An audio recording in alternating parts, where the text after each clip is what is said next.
বাংলাধারায় স্বাগতম। দর্শক, সম্প্রতি সময়ে সামাজিক যোগাযোগ মাধ্যমে একটি বিষয় খুবই ভাইরাল হয়েছে, আর তা হচ্ছে রাসেল ভাইপার্স। জানিয়েই জনমনে ইতিমধ্যে শুরু হয়ে গিয়েছে আতঙ্ক। ইতিমধ্যে দেশের সর্বত্র জায়গায় এটি ছড়িয়ে গেছে বলে জানা যাচ্ছে। অনেকেই এই রাইসেস ভেবে আবার মারছেন সাধারণ সাপও।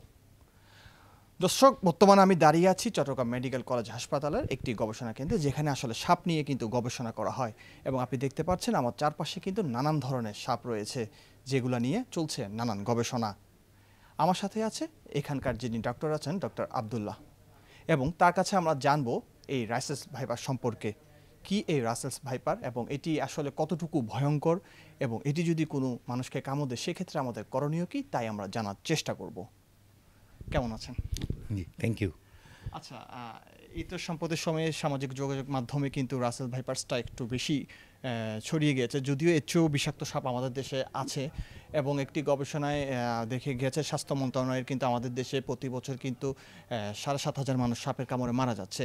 তো আমি একটু জানতে চাচ্ছি আসলে রাসেলস ভাইপারটা কি, এবং এটি কি একমাত্র বিশুদ্ধ সাপ, না এর চেয়েও বিশুদ্ধ সাপ আমাদের দেশে আছে? আচ্ছা, বাংলাদেশে আসলে যে যে বিষধর সাপগুলো আছে সেগুলো মূলত দুটি ভাগে বিভক্ত, একটা ইলাপিডি গ্রুপ আর একটা ভাইপারিডি গ্রুপ। তো সাম্প্রতিক সময়ে আসলে রাসেস ভাইপার নিয়ে একটা আতঙ্ক তৈরি হয়েছে জনমনে। রাসেস ভাইপার আমাদের বাংলাদেশের সাপের ইতিহাস দেখলে দেখা যায় যে আসলে ঐতিহ্যগতভাবে বা প্রাচীনভাবে আমাদের দেশে রাসেস ভাইপার ছিল। আমরা বেশ কিছুদিন রাসেস ভাইপারের কামড়ে আক্রান্ত রুগীর সন্ধান পাচ্ছিলাম না। আমরা 2013 সালে প্রথম রাজশাহীতে এই রাসেস ভাইপারে আক্রান্ত একজন পেশেন্টের চিকিৎসা শুরু হয়। এরপরে জনমনে আতঙ্ক শুরু হয় যে রাসেস ভাইপার বাংলাদেশে চলে এসছে, এবং এটা দেখা গেল যে পদ্মা অববাহিকা ধরেই আসলে বাংলাদেশে রাসেস ভাইপার প্রবেশ করেছে। এভাবে করে এই সাপের সাথে হিউম্যানের ইন্টারাকশন বেড়ে যাচ্ছে। কৃষক যখন ধান কাটতে যাচ্ছে, বিশেষ করে রাসেস ভাইপারটা একটা ন্যাচারাল কালারের মতন, এটা প্রকৃতির সাথে মিশে থাকে। বিশেষ করে ধান খেতে বোঝার উপায় নেই যে একটা ধান খেতে রাসেস ভাইপার এখানে থাকতে পারে, একই রকম কালারে মিশে যায়।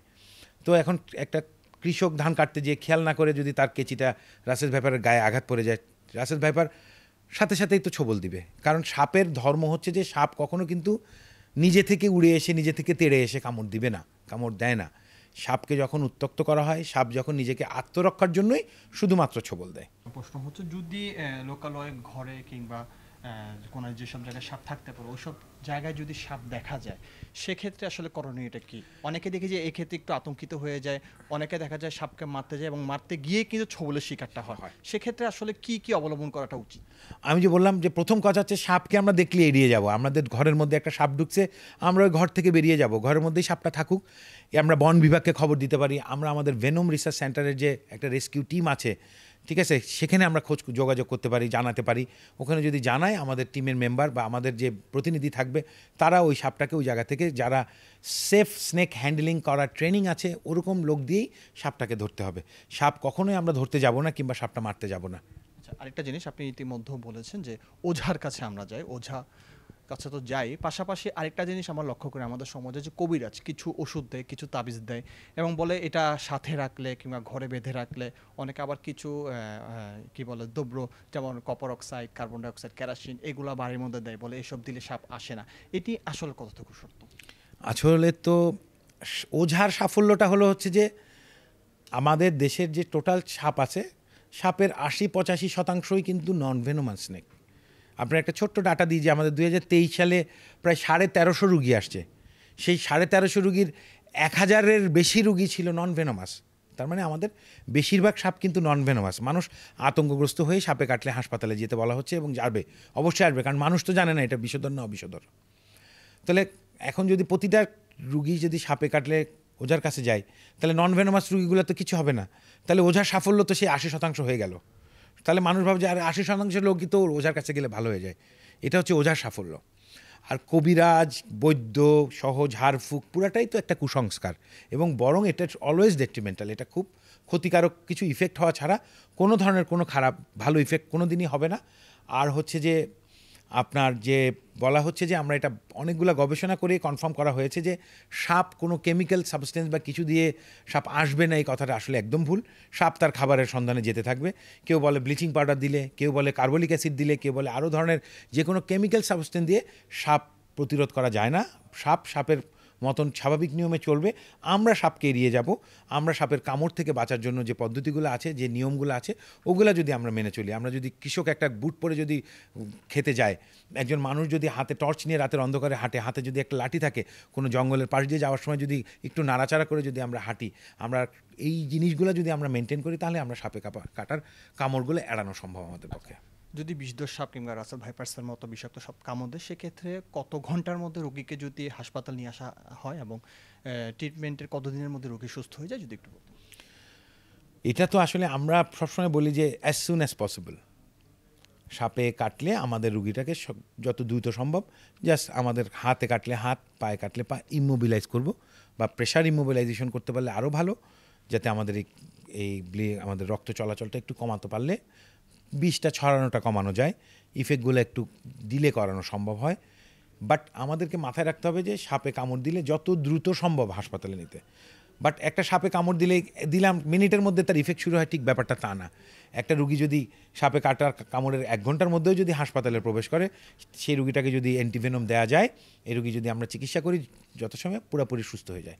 আর রাসেলস ভাইপারের ক্ষেত্রে যে বললাম, মাল্টি অর্গান ইনভলভমেন্ট হতে পারে। রাসেলস ভাইপারের রুগী আমাদের হাসপাতালে 5 দিন, 7 দিন, 10 দিন থাকারও রেকর্ড আছে রাজশাহী মেডিকেল কলেজ হাসপাতালে বা যে হাসপাতালে চিকিৎসা হচ্ছে। বাট যদি যথাসময়ে আসে রুগীগুলা, তাহলে রুগীগুলা 2 থেকে 3 দিন, 4 দিনের মধ্যে সম্পূর্ণ সুস্থ হয়ে বাড়ি ফিরে যায়।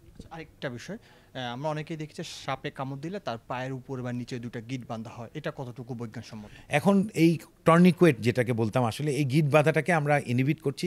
আমরা সবাইকে বারবার করে অনুরোধ করা হচ্ছে এবং সাইন্টিফিক্যালি এটা প্রুভেন যে আসলে গিট বাঁধলে ওই জায়গার রক্ত চলাচল লোকালি বন্ধ হয়ে এটা পরবর্তীতে নেক্রোসিস হয়ে ওই জায়গা গ্যাংগ্রিনও হয়ে যায়।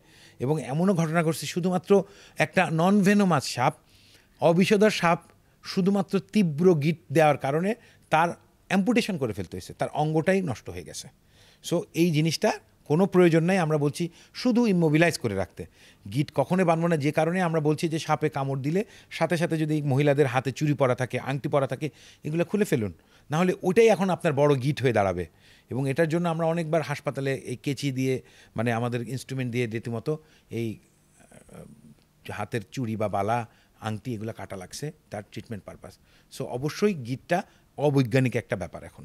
ধন্যবাদ আপনাকে আমাদেরকে এতক্ষণ সময় দেওয়ার জন্য। থ্যাংক ইউ, আপনাকে ধন্যবাদ। দর্শক, এতক্ষণ পর্যন্ত আমরা জানলাম রাসেলস ভাইপার সহ বিভিন্ন ধরনের বিষাক্ত সাপ কামড় দিলে করণীয় কী। একটি কথা সবসময় মাথায় রাখতে হবে, ভয় কিংবা আতঙ্কিত না হয়ে হতে হবে সচেতন। আর সাপে কামড় দিলে ওঝা কিংবা কবিরাজের কাছে না গিয়ে দ্রুততম সময়ের মধ্যে রোগীকে নিয়ে আসতে হবে হাসপাতালে, তাহলে বেঁচে যেতে পারে একটি প্রাণ। চট্টগ্রাম মেডিকেল কলেজ হাসপাতাল থেকে ইসা মোহাম্মদ, বাংলাধারা।